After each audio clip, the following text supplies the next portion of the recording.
తెలంగాణలో తక్కువ ఫీజులతో high quality results ఇస్తున్న ఏకైక సంస్థ తిరుమల్ ఐఏఎస్ ఇన్స్టిట్యూట్.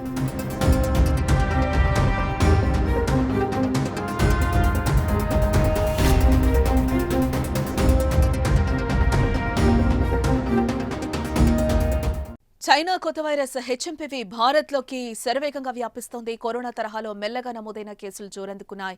ఇప్పటికే కర్ణాటక, గుజరాత్లో ఈ కేసులు నమోదవగా తమిళనాడులో కూడా మరో 2 కేసులను గుర్తించారు అధికారులు.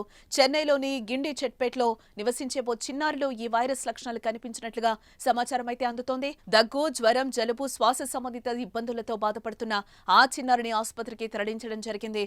అక్కడ వైద్య పరీక్షలను నిర్వహించి శాంపిల్స్ ను పరిశీలించగా హెచ్ఎంపీవీగా తేలింది. సేలంలో మరో చిన్నారికి హెచ్ఎంపీవీ సోకినట్లుగా తెలుస్తోంది. ప్రస్తుతం వారిద్దరూ వేర్వేరు ఆసుపత్రిలో చికిత్స పొందుతున్నారు. ప్రస్తుతం వారిద్దరి పరిస్థితి నిలకడగా ఉందని తమిళనాడు ప్రభుత్వం ప్రకటించింది.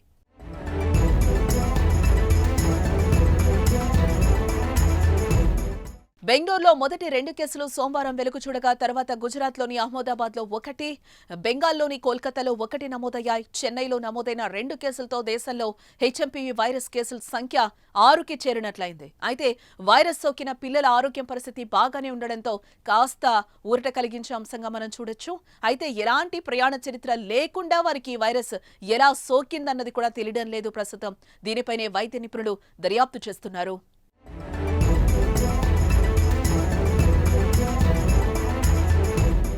ఎక్కువగా చిన్నారులపైన ఈ వైరస్ ఎఫెక్ట్ చూపిస్తోంది. 5 ఏళ్ల కంటే తక్కువ వయసున్న చిన్నారులు, ముఖ్యంగా శిశువులు, అలాగే 65 ఏళ్ల పైబడిన వృద్ధుల్లో ఈ వైరస్ లక్షణాలు త్వరగా కనిపిస్తాయని వైద్యులు వెల్లడిస్తున్నారు. ఈ కొత్త వైరస్ లో దాదాపుగా కరోనా వైరస్ లాంటి లక్షణాలే ఉన్నట్లుగా తెలుస్తోంది. తుమ్ము, దగ్గు, లాలాజలం ద్వారా వ్యాప్తి చెందుతుందని అధికారులు అంటున్నారు. కరోనా తరహాలోనే దీర్ఘకాలిక వ్యాధులు, టీబీ, శ్వాసకోశ వ్యాధులు, క్యాన్సర్, హెచ్ఐవీ వంటి వ్యాధులతో బాధపడే వారికి ఇది ప్రమాదకరంగా మారే అవకాశం ఉంది.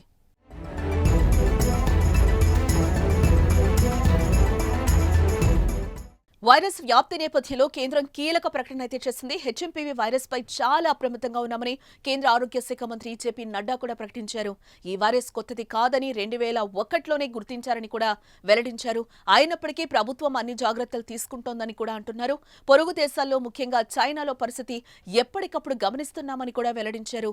ఈ నెల 4వ తేదీన కేంద్ర ఆరోగ్య శాఖ హెచ్ఎంపీవీ వైరస్ పై కీలక సమీక్ష నిర్వహించినట్టుగా చెప్పారు.